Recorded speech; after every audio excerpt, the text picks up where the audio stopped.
I simply want to state, Mr. President, that believing in an ideology which may be different from the majority, in layman's terms, believing in policies and philosophies which may be left of center, so to speak, does not make anyone subversive. In fact, in 1992, it was former President Fidel V. Ramos who repealed the anti-subversion law.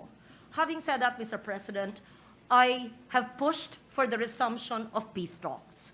We know that the comprehensive agreement on socio-economic reforms is on the agenda, and this was a legacy of former President Ramos, and I hope that the peace talks can be revived, can ensue, so that the common goal of leaders of our country, whether we are elected in the Senate or even working with a grassroots organization deemed subversive or left by government but not really proven, can work together towards more equity, peace, and authentic, real reforms in the countryside.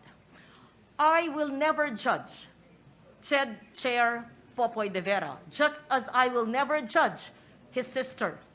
I do not know the issue, do not know her personally. All I can say is that having celebrated National Heroes Day yesterday, there are many heroes in our midst whom we see and who we do not see or know. Even heroes who may be associated with the CPP. I declare that I have worked with the National Democratic Front, and I am not ashamed of it. I have worked with them, not for them, in my role as a journalist, along with then Minority Leader Aquilino Pimentel. As a young senator, I have worked for the release of captives, both in the police and the military establishment, from the mountains of Davao to the jungles and mountains of Sorsogon in Bicol and in Lianga, Surigao Sur. I have agreed with them on many subject matters close to our heart, and I'm certain that our brilliant lawyer from Cavite will agree that all the elements, the four aspects of CASER must be pushed. Having said that, Mr. President, I would like the anti-terror law to be reviewed. I recall, and I hope my vote was recorded correctly when I was in the House of Representatives at the height of the pandemic, because I did not vote in its favor. And I do not recall what law or what pronouncement of government has declared the Communist Party of the Philippines or similar organizations, movements, beliefs, associations could be declared as what? Enemies of the state? It's so difficult to identify that. When if we see and study what they actually believe and want, it is social justice. It is really uplifting our people from poverty for decades without bearing arms, of course. And the disposition of forces is part of the four elements of CASER. I am in the military establishment. I studied GSC and NDCP. I proudly belong to the AFP Reserve Corps, being a full colonel. I fully respect and associate myself with some of the views and the concerns of the good senator. However, I also would not pass judgment and label, perhaps, certain organizations whose beliefs may be different from the general majority But when we look at it, we bear similar objectives, vision, dreams for our people.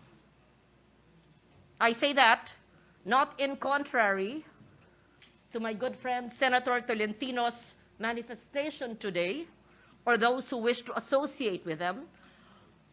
I stand here as someone who has worked with the so-called left of this country and who has admired many of those who share the same vision for a country, who may belong to those who are considered left of center. And there is nothing wrong with that, Mr. President. It does not make anyone subversive. In fact, there's no subversion law. Now, if we are called terrorists for believing in certain beliefs which are considered left, then that's a longer debate altogether. All I'm saying is that while I appreciate the manifestation of the good senator from Cavite, I also believe that heroes like Dr. Jose Rizal, who was considered subversive by the Spanish, who was killed in Laguna, is our national hero. Having said that, Mr. President, I thank the good senator from Cavite for raising this very important issue that has propelled discussions and emotions. I do not totally disagree with you, but I think this is a very important subject of discussion, and we will never completely agree with each other. That's why we value our democracy, and that is the reason why we are the Philippine Senate. I will leave it at that, Mr. President. Ang gusto ko lang sabihin po, maraming bayani, hindi man natin kilala, maaring nasa autonomous region of Muslim Mindanao, maaring nasa bundok, at hindi alam kung paano bibigyan ng kapayapaan ang ating bansa, pero isa lang ang ating adikain na matanggal na natin ang matagal na nating nararanasang kahirapan at marating na natin the long evasive peace. It has evaded us for decades on. Thank you, Mr. President.